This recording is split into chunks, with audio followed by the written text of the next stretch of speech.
Hey, what's up? Welcome to The Power and the Punchline. This is where the power gets honest and the punchline actually means something. We talk leadership, culture, influence, and real life. No fluff, no filters. I'm Rudy Rush. Let's get powerful. Ladies and gentlemen, we are here live and in person together. Yeah. Punchline. You thought we were the same person. No. Somebody did say that though. Somebody said that. On Instagram, I was like, I thought it was you. That was Rudy. Yo, you know what? I would love to be mistaken for you when he did that star treatment. You know what I mean? You ain't ready for that though. Tar heel right there. All day. Every day. Every day. So today's episode is going to be different. It's going to be special. Today's episode, we're going to talk about a prodigy. I'm talking about before social media, even right before the internet. Someone rose to stardom. Someone had a story to tell. I'm talking about from Def Jam to the red carpet, Showtime, and Get Apollo. We're going to talk about the journey of my guy, my co-host, Mr. Rudy Rush. When he said prodigy, I thought you was talking about like Kobe or Kevin Garnett or something like that. LeBron's too young. He was here during social media, but no, definitely, man. It's been an interesting 30 years plus in entertainment, and you know, I'm excited about talking about it a little bit. This is the first time I've actually kind of, opened up here and there about some things, but, being on this show with you and, I feel like I'm at home, so I can kind of stretch out a little bit, talk about some things that maybe bothered me or I don't know, because I don't know what you're going to ask me. So this is like therapy. Yeah, you know what? And I've been, so yeah, I like that. Yeah. Without the bill afterwards. Okay. So the first thing I'm going to correct you on, though, you talked about 30. I mean, let's let the people know you're 75. 41 and a half. You know what I mean? But no, like a lot of people think I'm a lot older than. So let's start the therapy session, man. Yeah. You came up when comedy was a different game. It was. I'm not talking about the internet comedians who I'm not bashing. I'm just saying it was a different game, right? Mm-hmm. You came up when Def Jam was a proving ground, bro. Yeah. Like we all know some of the stories behind the scenes of some people that didn't make it on the HBO version. Yeah. We know some people that had to go before Bernie Mac. We know some people that had to come after Rudy Rush. I know I heard that story too. Talk to us, man, the prodigy. Talk to us about doing it first in New York City before you can even get to Def Jam. Like, talk to us about the first stage Rudy Rush ever went. So it was crazy because I worked at a law firm right out of high school. I got a job in Midtown Manhattan at this place called The Buff. It's a longer name than that, but and it was cool. I started out in the mailroom, you know what I mean? And quickly, like within 3 months, I got a promotion to the reproduction department. So I was kind of like on a fast track, kind of like making my name in the building, just, enough to where people were like, hey, they're hiring upstairs. Let's do this. So by the time I left, I just, backtrack from that. I was in the purchasing department, and they were trying to get me into a paralegal program and things like that. So I thought maybe law would be, because I had all of the connections that, I needed to kind of go there. I didn't want to be a lawyer, but I felt like, hey, this is a little comfortable and safe because I had some connections. But what happened, a young lady named Diane Lisi, and she's a big entertainment fan, Jewish lady that lived in New York. And she was, just to give you an idea, Stanley Tucci just became an actor, just got on the scene. And she was like, Stanley Tucci's going to be this big actor. And I feel like you have the same type of, makeup. And so she sent me in on an audition. And the audition, surprisingly was for In Living Color. Jim Carrey, Jamie Foxx, those guys were leaving, going off and doing major television and film projects. And what happened was, they wanted to keep it going. Fox wanted to keep it going. And you have to hear Marlon tell a story about how they were kind of taking the show away from the Wayans and kind of, still trying to do it, and everybody kind of quit. So I was part of that group of people that were auditioning for those slots. I got about 3 or 4 callbacks, and which went very well. They had you bring like 3 you had to do like 3 or 4 different characters original. And they kept calling me back. Then they would say, oh, we're not going to do the show anymore. So a guy from the job was like, hey, you should do comedy. My buddy Reggie Simmons, older guy, about maybe 8 years older than me. So like I said, I was always the youngest in the circles that I've been in. And so he signed me up, New York Comedy Club, May 12th, 1993. And know the date. yo, I know the date. That's my anniversary. It's so funny. Like, you had to bring 3 paying customers to the New York Comedy Club. And, my family's fairly small, but about 10 people showed up. And for every person you bring, you get $2 back as an incentive. I was like, I can bring 10 people and get something, I can find out if I'm funny, get $20, take myself back on the train to Brooklyn. I'm from Harlem, but I was living in Brooklyn when I got out of high school. And not only did 10 people show up from my family, about 80 plus, like 90 something people total came the first night. Some people from the job brought their friends. And like, this guy's funny. So it was so amazing that many people, really wanted to see me on stage for the first time. And the funny thing was, it's an amateur show. So you already know everybody's either bad or okay. So my confidence after every person is growing. This dude named Billy, who still remains nameless in the annals of stand-up comedy. He comes by the club. You know how comics just like not doing anything. He walks by the club. He's like, what's going on? They're like, this kid is in there. He's got this great audience. They're lovely. But he was like, man, I got to get on that stage. Just like I would if I came somewhere and was like, yo, man, I get 5 minutes because this is nice. And they were like, you got to ask the kid because they were saving me for last. And let me tell you something. This guy comes to me. He's like, hey, you mind if I get, he looked like a bum off the street. He had the mustache, the hair comes up and under the lip. He had that. And you know what I'm saying? His teeth wasn't the greatest. I mean, but Billy was a great dude. But listen, I looked him up and down. I said, yo, knock yourself out. And, at that time, I didn't know who he was. Yeah. I'm going to find out Billy was the headliner for Friday nights. Killed it. I mean, turned the place upside down. My mother's taking her glasses off, wiping her face, everybody in. So, let me end the story by saying the night was the biggest success of my career up until the point where things started happening, of course, on a national and the higher level. But at that time, my career could have been over because who's going to follow that? Yeah. Yeah. I mean, in this day and age, there are comics who have 20, 40 years under their belt couldn't follow that. It was that good. But what I did was I got my first lesson in comedy. I read the room. I felt what I was feeling in my heart, honestly. And I came up there to use the language that, this is a clean show. But at the same time, I said, this is my first time on stage. Y'all put me on that am I fun? And the room exploded. You got this young kid saying that and then laughed. I swear for at least, it felt like 10 minutes. Because of the fact that that's what they were feeling too. Yeah. So that was the beginning of Rudy Rush. Actually, Rudy McCallum is my real name. So Rudy Rush, a month later, became the name. So let's go there, man. Let's talk about the name because Jamie Foxx, shout out to Fox, Yes, is Eric Bishop, and he said in order to get booked consistently, he needed a neutral name. Yeah, because Jamie Foxx was guaranteed to get on the roster list, and Eric Bishop sometimes wouldn't make it, sometimes wouldn't. So was that Rudy Rush, or was it the hype? Like, no, you were a superstar to make it. I was feeling it. Like, like the first month, I was good. I was really good with the club. About 40 people each week would come and check me out because the word was buzzing around the office and in my, social circles.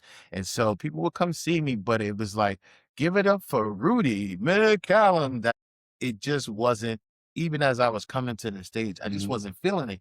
When I was younger, I played basketball in the city of New York and I was very popular for a young guy. Was one of the top 14 and under players when I played.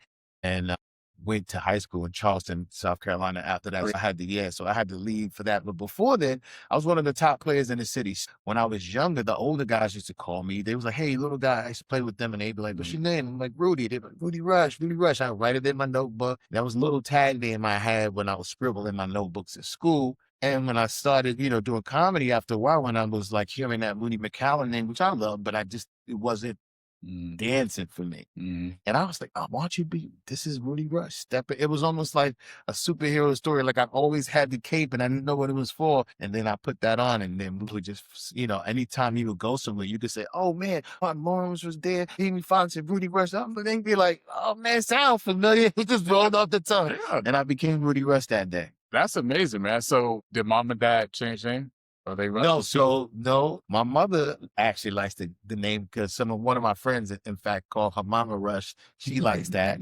It sounded kind of cool. My father had an issue with it actually because as a man who has children, of course, that's your lineage, that's, that's your legacy. And he was like, well, and he gave me a couple of examples of what else I could do. The name I would have had if they didn't have the name already would have been Rudy Mack. And of course, who would have had it. Yeah. So I was like, Pop, I'm burning. And so I can't do Rudy Mack. So it's got to be Rudy Rush. And he was like, and my initials are Ram. So I tried to do something with that, but Rudy Rush was the stick. And that's who you are. Yeah, that's who I am. Golden child. Golden child himself. Yeah, man. Everybody thought it was an Eddie Murphy movie, but it was. One of the things I've always wanted to ask you, and I have some comedian friends who were in that era, right? Larry Spears, I asked him this question. Wow, yeah. We all know barbecue, cookout, old uncle that's just fun. Yeah, yeah. That's not the same as walking on the stage, though. No. Like when people, and I love comedy shows, right? Like I feel like I'm a comedy connoisseur. And it never fails. You go to comedy shows, comedy clubs, and you see a group of people that's just their arms folded. Like you got to work for the laugh. And it's like, you pay money to be here to be upset. So when you walk on stage, it's not cookout funny, right? Like cookout funny, you can make everybody laugh. You can hit some one-liners. You can hold court for a couple of minutes and it's silly, it's funny. But on stage, man, when you got 10, 15, 30, 45, and you got to keep it rolling. Talk to us about that difference of cookout funny and putting in the work. And I tell young comics, because I teach some young comics, the ropes about stand up and, people who are interested, even if you're older and you want to get into it. I'm like, everything that you have done around your friends, all the inside jokes and all those other good things, it's funny, but it's not for the stage. There's every once in a while you can kind of make something translate, but like you said, there's a million different people from a million different places with a million different personalities, and you want to make them all kind of be on. So it's very tough. So a lot of this stuff, like, okay, I'll tell you, Ron Hilliard, this one's for you, my high school buddy. We used to be in French class and a few other classes, and we had this little thing, this character I created called Pumpernickel Bread. And it was like, we could have made a cartoon and made some money off it nowadays, but it was like, hey, Pumpernickel. It was the funniest thing to us. I mean, let it be crying. But if I came on stage and said Pumpernickel Bread, people would be like, get your Pumpernickel, right, hey, out of here. You know what I mean? So, it's like things like that. You cannot bring those things on the stage. So there's a lot of things that I had fun with my cousin, who's one's best friend. Like we had a lot of inside jokes or jokes that we created that just couldn't translate to the stage. So to your point, you cannot be funny. Well, let me take that back, because there are some artists that come and they bring that. You know what I'm saying? I think Tracy Morgan's someone who comes the closest to being as raw and, and animated on stage, because you give that vibe like he's just talking off the top of his dome, There was another one, a gentleman who passed away when he was in the accident, but Tracy, Uncle Jimmy Mack, gave him my first road gig, and he got the name really fit him because he was Uncle Jimmy Mack. He was everybody's uncle. So you had some comics, but, the closest I've seen is maybe Robin Harris and Bernie Mac, because they had that, I don't give a, I'm an authority figure in the family, there's a matriarch, you know what I mean? They had those essences, but for the most part, you're right. It's a different ball game from the barbecue to the big stage. Yes, sir. So let's talk about Def Comedy. I think for everybody that is watching, if you're listening to this, we don't connect if you didn't watch Def Jam. Like if you didn't sneak and watch Def Jam, I was like 13, 14, and I was hearing that in the South. He said, I gotta go to church tomorrow. We'll talk about what it was like. One, to audition, if it was an audition. You were the golden child. So Russell probably asked me, like, hey, Rudy, come on through. You probably just got escorted up there. Talk to us about what that's like behind the scenes for people that don't know. So first of all, people need to know this. Def Jam, before the Chappelle Show, before Friends, before any show, Seinfeld, any show that you think is important, Def Jam, I don't believe since Def Jam there's been an appointment set show where people would wait till after Def Jam to go have a nightlife on Friday evening. They would wait for Def Comedy Jam to come on, and they would go out after that and be up in the club talking about, did you see? Did you see? So that's the big impact that the Def Jam machine made. So getting there, though, for me was quite different. My mother to a guy at a barbecue, and she went, bragging on her son who's done this little stint at this comedy club in New York. And he's like, well, let me see how good he is. I live out in Jersey. I'm going to take him to the Peppermint Lounge, which when you say peppermint, you think sweet little candy and people like, and I'm killing the New York Comedy Club, son. Take me to the Peppermint Lounge. Yeah. We go to the Peppermint Lounge. It's about maybe 400 people in Newark, New Jersey. But I think it was East Orange, New Jersey, which is worse than Brick City. Mm-hmm. Tell it.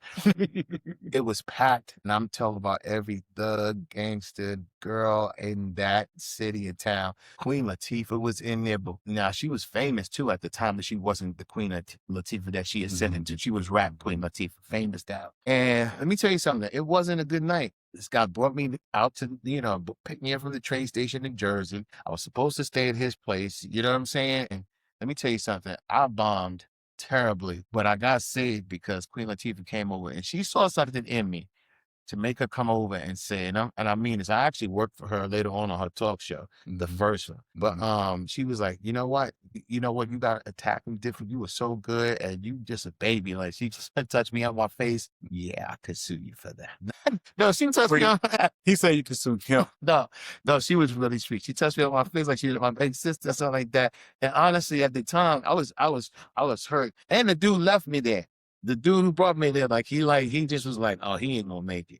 You know what I mean? So, but anyway, long story short, I suffered through that night. But just to show you, I started comedy when I was 19, man. Mm-hmm.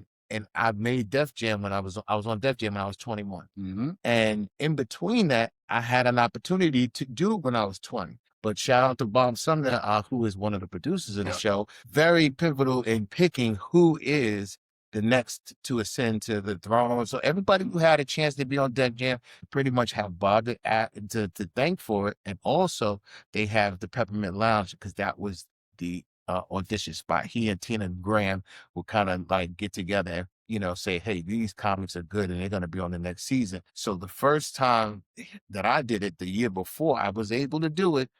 I felt I was ready, but he said, nah, you know what? I don't think you're ready. I was disappointed, but he gave me a laminate, an all access laminate that everyone didn't receive. You were the golden child, right? He gave it to me. He said, walk around, get in there, like go. And I knew a few comics like Monique and a few others that I've been doing comedy for a little while. So I took it in, and I'm telling you, Mick, it was unreal experience. Much like, you going from high school to college and the shift between high school football and college football. Mm-hmm. It really was kind of like that. Like, I was playing in the majors, but not on the level where Bernie's there, Cedric's there, Steve just walked out on everybody on scholarship. Everybody on scholarship. Everybody knows the player. Yeah, a few brothers in steroids. All that.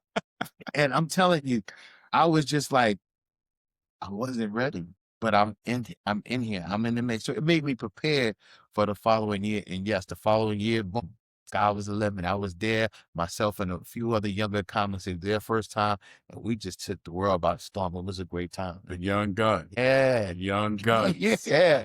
It was cool. It was cool.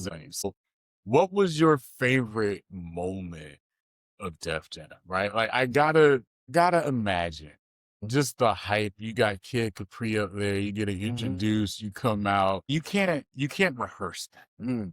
You can't rehearse that adrenaline. Yeah.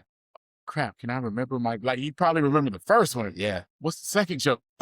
And what is that like? So I had a conversation once again with Bob Sumner not too long ago. And I'm going to tell everybody this. Like, what people don't understand, energy is energy. It's almost like the JV and the varsity game. And I use a lot of sports analogies, so you got to excuse. But the JV game, it's a little light in the stands. The energy's a little low. Then you got the girls' basketball game, the varsity girls, and then you got varsity boys. It's like JV girls, JV boys. It's a buildup. And so for us, with Def Jam, it was the same thing, because you had afternoon shows. So the first taping was at like 2 or 3 o'clock in the afternoon. Then you have the 7 o'clock. Then you had the 10. So yeah, so just think about this. On a Thursday afternoon or a Wednesday afternoon, 3 o'clock, sun still shining, people still walking in Manhattan, like it's the busiest time of the day, and people are walking in there to see Def Comedy Jam, and it's not nighttime. You know what I'm saying? There's no drinks being served. So, so I give that backstory to say, I did Def Comedy Jam at 3 o'clock. in the afternoon. And it wasn't until later in my career that I got a few other spots just like that, because you have to be elite to get that hour. You know what I mean? People that needed, that were good comics, but they needed that 10 o'clock raucous crowd. They needed that energy from 7 o'clock. But people like, but 3 o'clock, oh yeah, I love the ticket. Yeah, I'll go see the Jeff Conley again. You know what I'm saying? It was people who weren't working, or people who just didn't have, just really weren't night people. Night people give it to you. You know what I mean? Yeah. And so it was just different, but I always excelled. And so that night was my night, because I stepped up. And unfortunately, that was the night that comedian Shucky, Ducky, and Chris Rock, there was a thing that happened, and it kind of didn't fall favorable for Shucky Ducky. Propelled me to being the headliner of that show when it came out. So that was an excellent night for me. So that was the best part of it. And then LL, we was at the after party, and me, I'm hanging out next to LL. He was like, yo, I remember you, kid. He was funny. I was like, yo, you heard that? I was like, I'm funny, gang. Take my shirt off, too. Okay, now it was an excellent moment, man. I was hyped. It was like I've arrived, and that wasn't my first television credit. I did Apollo Comedy Hour, which wasn't a popular show, but Def Jam, man, it just took me. It was out of the stratosphere, and I had a hairline too, so that was the best part too. Like that was the last time you probably was a long it was a long time, bro. Very. No, it was excellent though. It was excellent. We're gonna go inside information story time with Triple OG Rudy Rush. You just kind of glance over this Shucky Ducky quack quack, by the way, and Chris Rock story. So this is our show.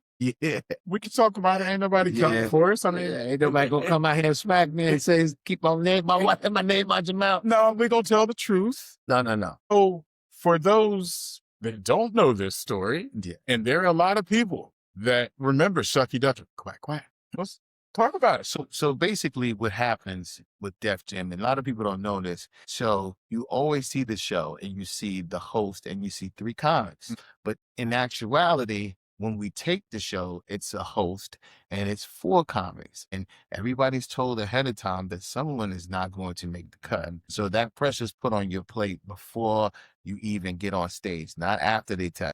Before that, so you don't get that comfort of like, oh, I made it, and then like, oh, guess what? Nah, you got to step up and show out. So there was Dominique, if you know her from Tom Joyner and Chappelle's show, and there was also another guy from Philly named Ronnie Long, who I'm not sure if he's still doing it, but I hadn't seen him in a long time.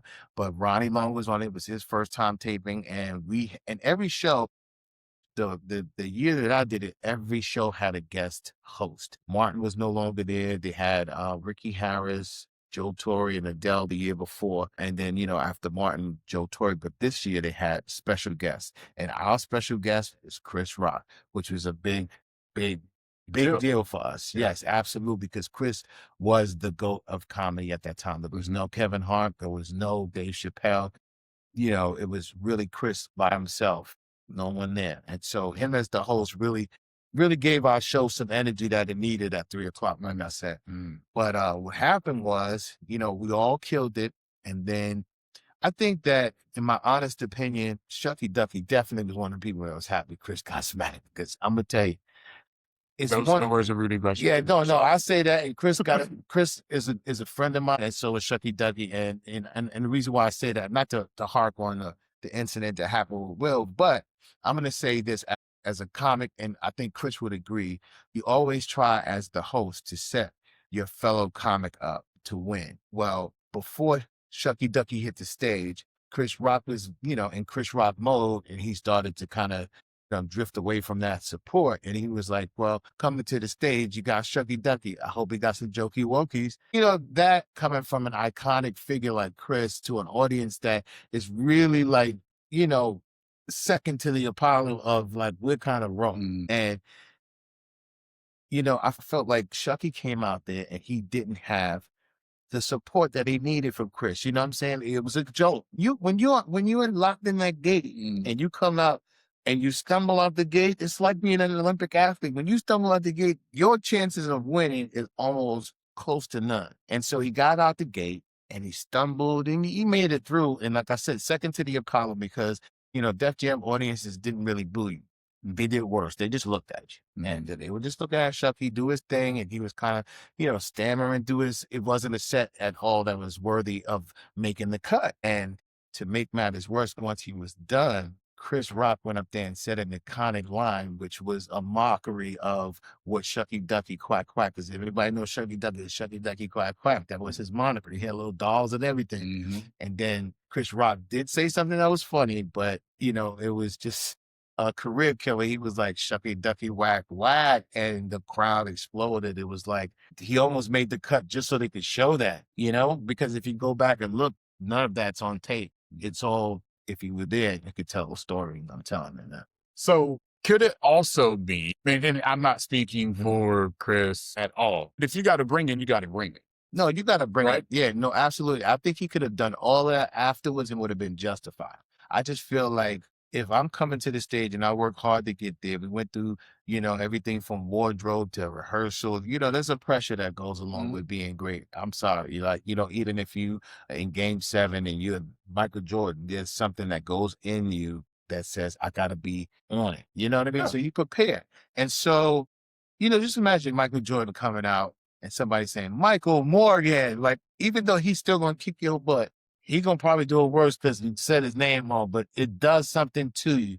So basically, I'm saying that Chris shouldn't have said, I'll say it, and I'll say it, he should not have said, Shucky Ducky, I hope he got some jokey wokies, because I felt it was a premeditated, I'm going to make fun of your little comedy styles of what you say, because he could have bigged him up, and if he failed, then you're absolutely right. You're at the mercy of the host, because the host has to identify the elephant in the room. So, yeah, but when you set me up to fail and I do just that, and then you come behind and compound it, I don't know. You know what I mean? It would have been much better served if it came with a good introduction. Understand.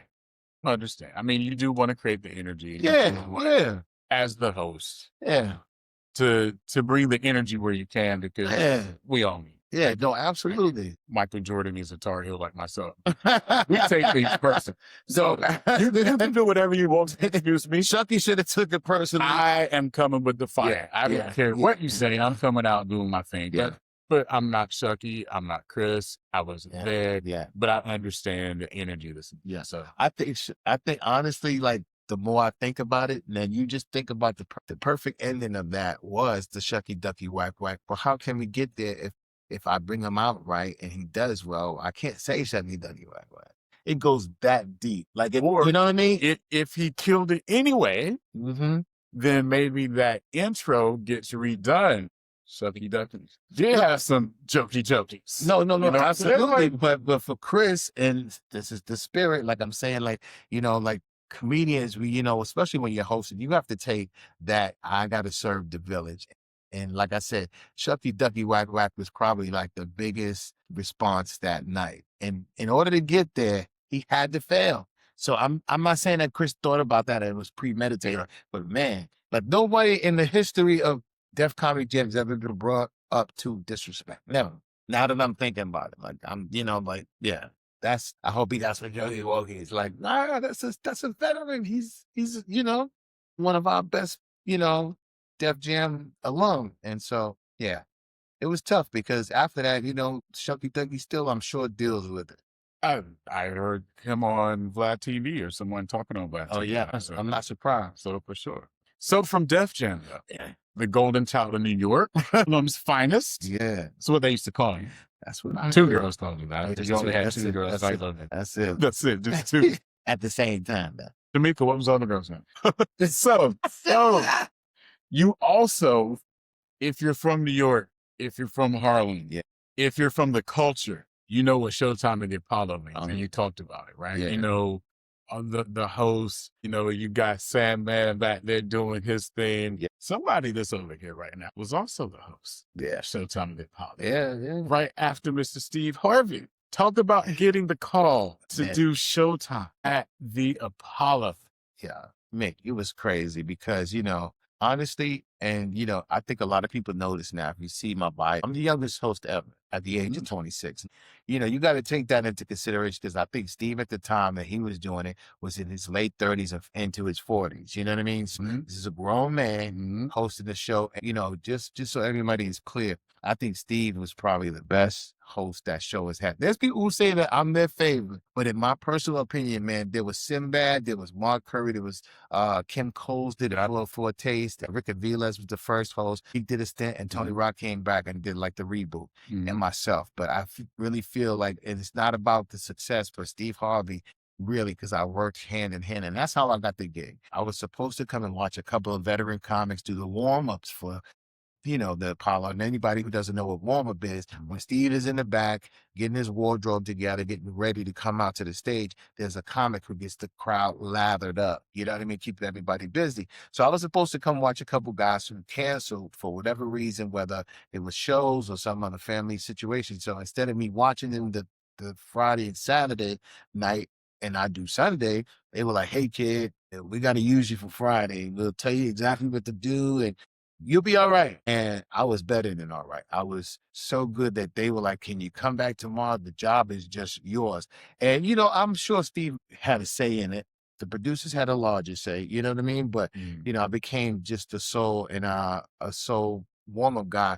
And Steve, would tell me what to do. Like, "Hey, don't razz the crowd. I don't want you getting into it." So I couldn't make fun of people, which I never did anyway. So I would just play along with the band, do other things, bring people on stage to sing or up to the front of the stage. I was just so into the job. I mean, just imagine, I'm 23 years old. I got all the energy in the world, you know what I mean? So I can go like an energizing bunny. So it just kind of worked me into that, which shortly became a situation where they had the McDonald's Apollo Kids Tour, where we discovered the likes of Jasmine Sullivan and others. And Steve didn't want to do the tour. And as a young person, I couldn't understand it. I was like, "You don't want to go and stay at the Holiday Inn for free?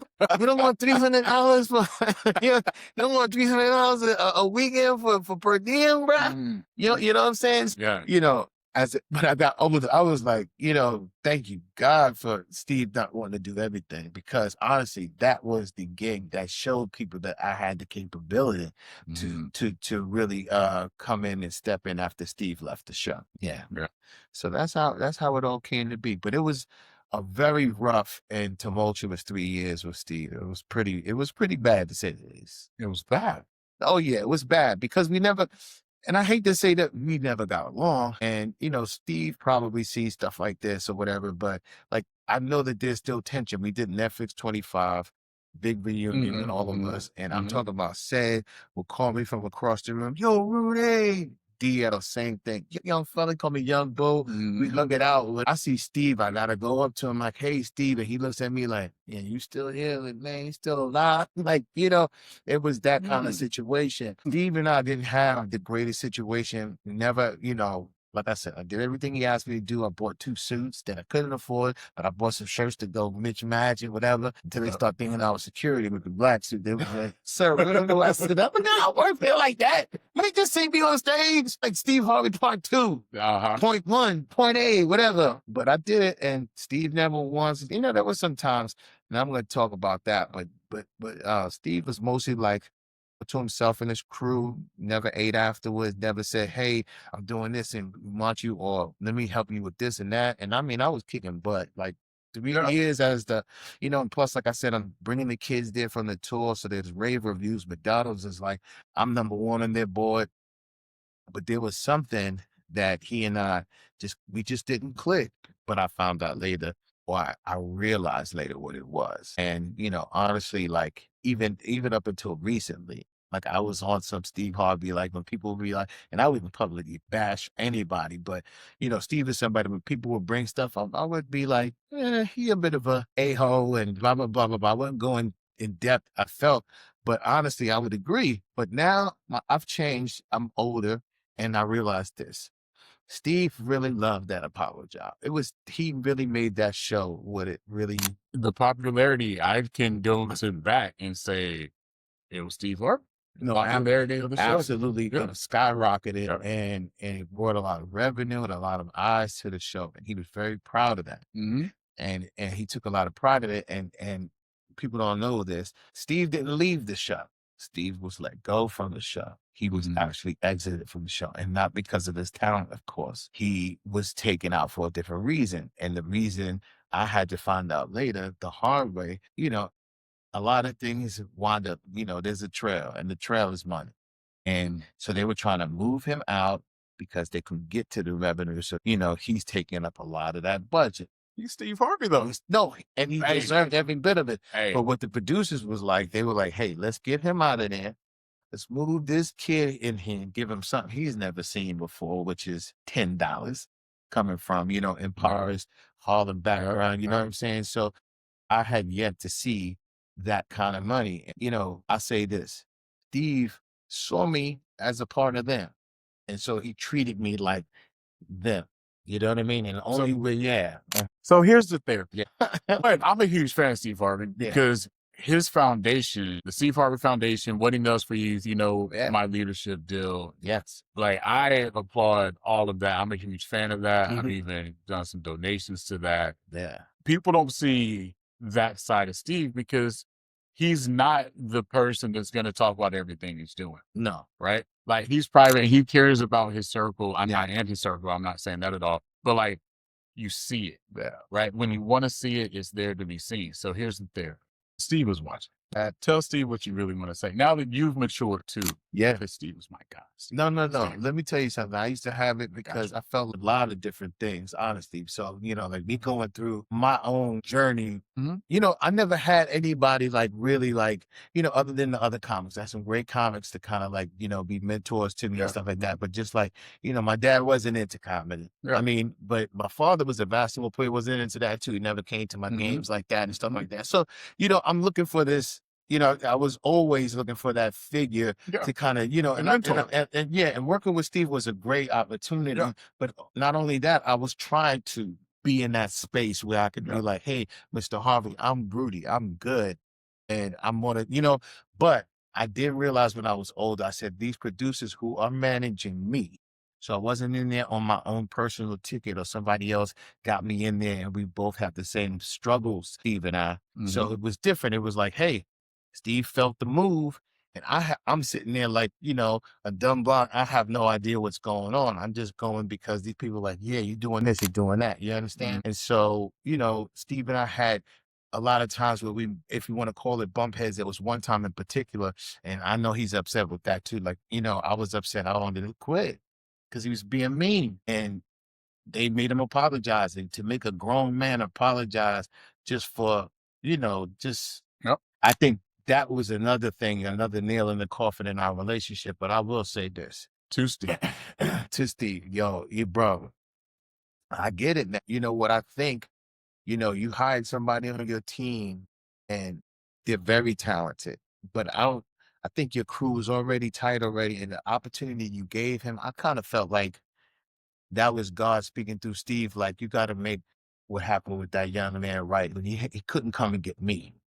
But he did something really good. He changed someone's life like he could have changed mine. And it wasn't his responsibility. Let me get that straight out. It wasn't for him to be like, oh, this kid's good, I got to take him. No, but he did something for somebody who I know is a good kid. And like I said, like, he has a great program. Steve can have anybody on his show, but he chose this young man. I just saw a lot of me in somebody who's on his show. And I was like, he did that for me, not whether he thought he was doing it for me or not. I think the way the universe moves. You're still not talking to Steve, though.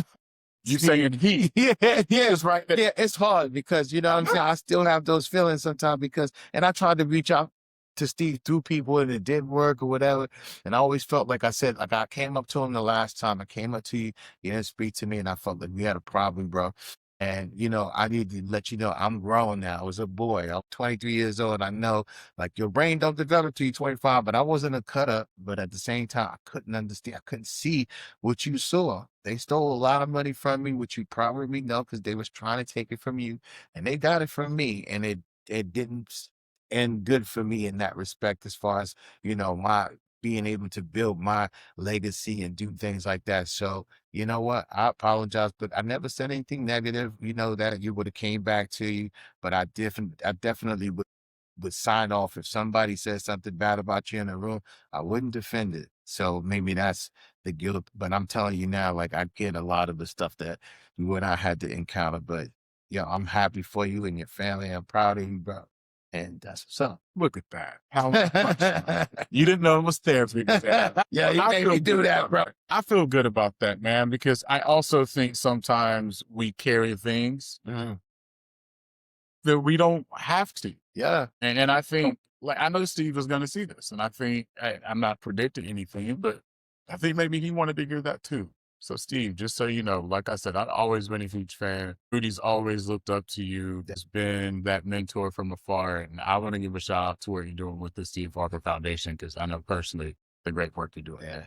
And I want to say this last piece, Steve, definitely, because there were times that, everything, people talk about how bad things are. There was some good times, Right. things we laugh and joke inside of makeup and all that other stuff. He gave me something that made me a bad comedian. I came off stage and he was like, you know what you want to do?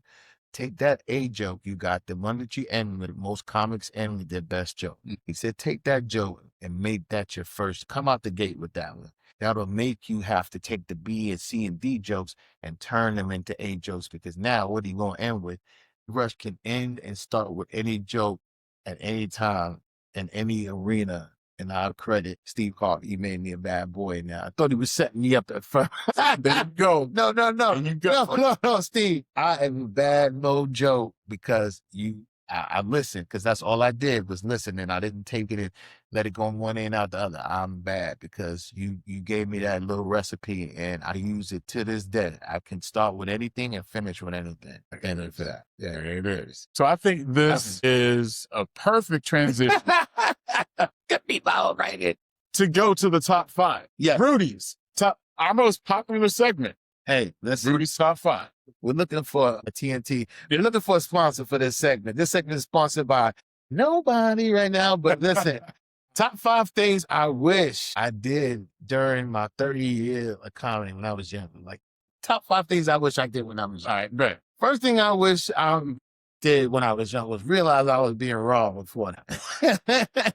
I wish I knew, but you know what? Had I known, there was some benefits to being raw. I got a lot of exposure. So a lot of the things I got to do was because I was a good talent, and then people saw it, and then I wanted to get paid. But still, Okay. it did a lot. So I wish I knew that before then.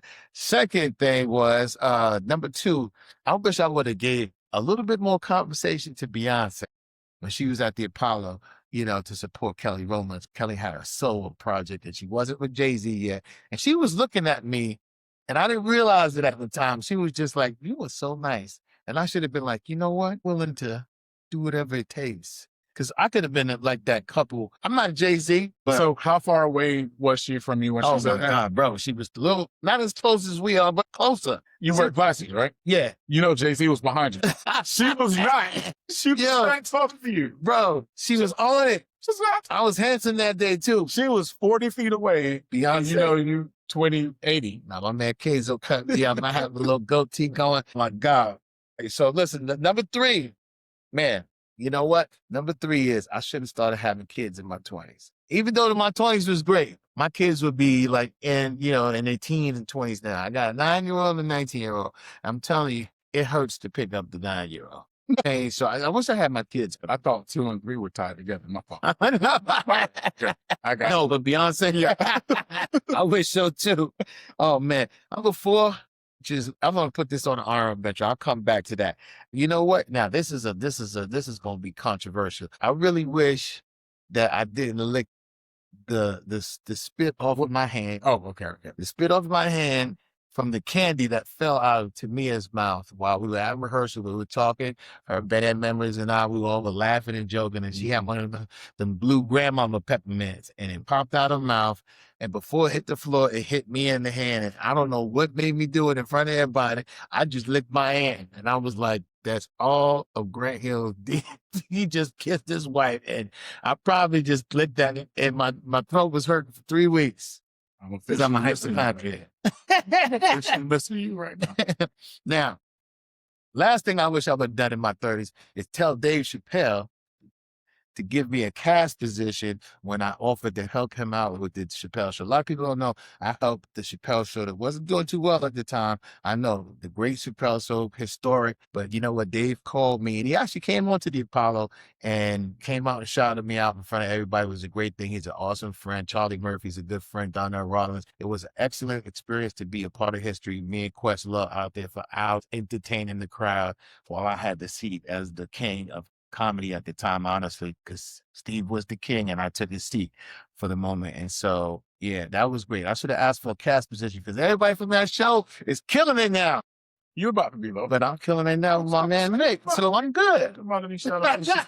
My God. Now, the honorable mention was I wish I never wore no sweatpants on stage in 97. My bad. See? Yeah. Don't comics, you not wear sweatpants on stage. That's a dope top 5, man. Thank you, bro. Hey, y'all say thing, she was looking. She was right here, bro. And she was like, no. She was like, how long you been hosting? I was like, I love you. She was wearing glasses. She was not. She was You fine. should have had your glasses. She didn't have her makeup on and she still looked good. I was like, I love you. You should have had your glasses on that. I should have. Jay-Z. I see he was nowhere. He was nowhere. All right. Dope top 5. Thank you. The Mount Rushmore today. Oh, yeah. My Mount Rushmore of comics. Let me get my shoulders ready for my wall. Yeah, let me go ahead and slide over. Let me slide over. Say this. No. You know what? You don't have to put me on. This is my top 5. Not my top 5. My Mount Rushmore. My 4. And I'm also gonna have a hill because I think there's actually 8 great comics. Okay. But the Mount Rushmore. No order, just my Mount Rushmore. Okay. Richard Pryor. Oh, yeah. Most definitely. No explanation needed. I mean, nobody on my list needs to explain, but that's there for sure. It's, he's everybody's. No explanation. George Carlin.